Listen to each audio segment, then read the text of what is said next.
There's a simple explanation for that.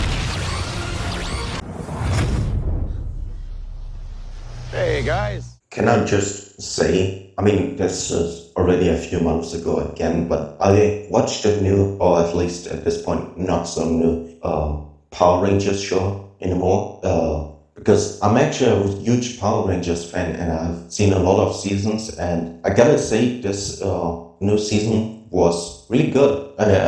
It was better than it had any right to be, I think, because on one hand, there's a little bit more modern in how it should work. The characters are allowed to bounce off each other. They are allowed to make sarcastic remarks, and it's just kind of nice to see that. Before that, you never really had that in Power Rangers. Power Rangers Dino Fury. That the characters are like a little bit mean to each other, and the Green Ranger is possibly the best character of them all. I mean, the best female ranger since the one from Dino Charge. Now, one thing I don't understand is because this season is all themed around knights, so it's kind of weird that they called it Dino Fury, because Dino Knights would have been a way better name for the show and its themes and aesthetics, because yes, they're using dinosaurs, but they're also knights when they're rangers. Now, there are some more darker stuff you wouldn't really expect from Power Rangers. Like, for example, the enemies that they fight against in a show was basically caused by one of the main characters, the Red Ranger, because this used to be a bioweapon. And I don't know, I really liked Beast Morphers, but this feels less sanitized than Beast Morphers. Sorry for that slipper. But yeah, the Sports beasts, and that's what they call them. They were a bioweapon created by the people of the Red Ranger, who are aliens from the planet of Ravcon. It's also interesting to see one of the Rangers being so ancient. I know Dino Charge had it too with the Blue Ranger, who was from the Stone Age, but this time it's an ancient alien. And he's not just an alien, he's also the leader of the group. I think Dino Fury also has a better dynamic with the comedy relief, because the comic relief characters here are Jane and J-Bog. So Jane is the boss of one of the characters, or two characters.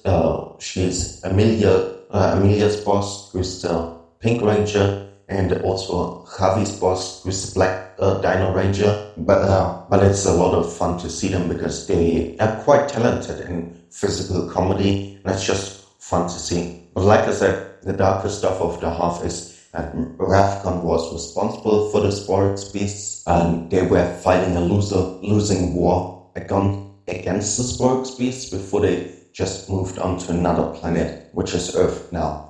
As to the main bad guy, I can't really say that much. He's definitely less fun. I think it's gonna take some time before we get such an interesting rogues gallery like we had in Dino Charge, because that was one of the best things about Dino Charge. Just the rogues were super funny, super interesting. Here we have a few, which is Void Knight, who's like the main bad guy, and he's trying to revive his wife, which is very interesting, So that's his main motivation, but the Rangers don't know it, and this leads to kind of dark action in the final when they destroy the machine and was supposed to revive his wife, and they didn't even know, but if they had come to talk and be like, hey, what's even the deal? I'm sure they would have helped him in achieving this goal. But yeah, what's that is the Pink Ranger, Amelia, doesn't really get to do something, or had not. Now she's very interested in magic and all that stuff, and this puts her into opposition of the Blue Ranger, Ollie, who's a science guy, a tech guy, and basically every episode he learns the lesson to be not such a dick, but then he's again a dick in the next episode. On one hand, it's annoying, but on the other hand, it's also the best quality of Ollie, because he's so standoffish to the rest and doesn't really bother to include other people in his plans, and just does solo stuff, only to figure out that he should have consulted with somebody else. Now, then there's the Green Ranger, Izzy, who I said again is probably the best female ranger since the Pink Ranger from Dino Charge. She's really cool and not the traditional female ranger. For one, we don't have the combination of pink and yellow in the show, because normally the female rangers are assigned to either pink or yellow. I know Dino Charge had also a purple female ranger, and that's besides the point because they're special 6 rangers. But here she's the Green Ranger, and she's also the first lesbian ranger, which isn't super brought up, but I like the inclusion, and I like that it's not done in an annoying way or to beat your head over with that fact that she's gay. It's mentioned, it's shown, but it doesn't really super affect her story or her struggles. Now, she's probably the most level-headed because she does a lot of sports, and part of the dynamic is that her father is a park ranger and he doesn't like the Power Rangers, and she herself is a Power Ranger and has to give up sometimes competitions in favor of her duty as a Power Ranger. Now, she has also a strong heart, and like I said, she's very determined. And then you have her twin brother, Javi, who doesn't really get that much, but I believe he's one of the more focused rangers at least in the first season. So maybe we get more in the second season.